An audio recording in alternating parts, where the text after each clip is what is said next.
The Roidmi F8 Storm cordless stick vacuum's release in the US has been highly anticipated, as Roidmi is a subsidiary of the tech giant Xiaomi, which is known for very high quality products. The F8 Storm has been marketed as the less expensive alternative to the Dyson V8, and after putting the F8 Storm through our tests, I can say there's a lot to like about it. I was sent mine for free by GearBest.com, but as always, I expect the tests we do to speak for themselves and leave very little room for favoritism. So links in the description to GearBest.com, and let's get started. Before we get into the pros and cons, I'll run through the features. It comes with a soft roller, which subscribers of this channel know I really love for hard floors, but it also comes with a standard brush roll, which is good for both hard floors and carpets, that you can change out on the floor head. Its attachment set is particularly good, including a crevice tool / dusting brush, a crevice tool hose combo, which I haven't seen anywhere else, an extremely high quality powered pet tool, extra filters, and an innovative magnetic charging dock. It has 3 power settings, low, medium, and high, but the medium power is only accessed through the app. The app also keeps up with things like when to change the filters, etc. Alright, so let's jump into the pros. One of the most significant pros was its cleaning ability. I literally didn't encounter a single debris field in our tests that it did not perform perfectly on. With a soft roller on hard floors, it did amazing, which is not surprising. As I've said before, I think soft rollers are the future of vacuum technology, especially for hard floors. But the really interesting thing was its standard cleaner head. I should mention that I performed all these tests in both low and high power. And not only did it do perfectly on carpets with fine debris, but it tackled pet hair and large and even extra large debris with the same ease in both low and high power.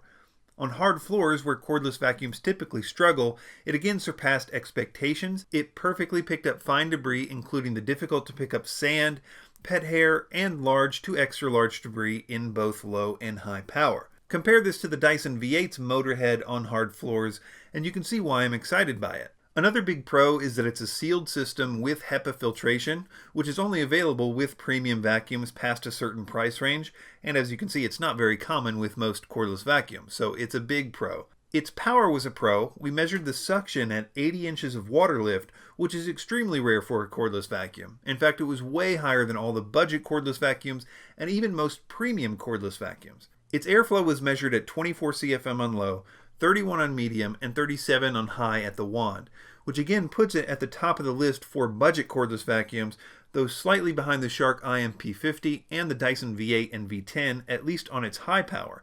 It actually had the exact same airflow as the Dyson V10 on its low and medium power settings. We saw that its airflow was quite literally more than enough with tests like the crevice pickup test, where it gave a top-tier performance. Its weight and maneuverability were a pro. Its base weighed slightly less than the Dyson V8, but I particularly liked how the handle gave you the option to hold it from the side, like for normal vacuuming, or from the top, which makes it less tiring when using it as a handheld. Most cordless vacuums do one or the other, and this is the first I've seen with the option for both. The final pros are about its sturdy construction and looks. It feels really sturdy, all the components seem well built, and even its attachments like the pet tool seem extremely well designed. Besides that, it just looks cool, like if Apple decided to get into the vacuum business. P.S. Apple, please get into the vacuum business. Before we get into the cons, I'll mention the battery life, as it's not quite a pro and it's not quite a con. We measured it in low and high power with the cleaner head attached and got 29 minutes and 2 seconds on low power and 9 minutes and 33 seconds on high. This is compared to the Dyson V8, which got 9 minutes on high and 33 minutes on low. So it blows away all the budget cordless vacuums, and it's just about average for premium cordless vacuums.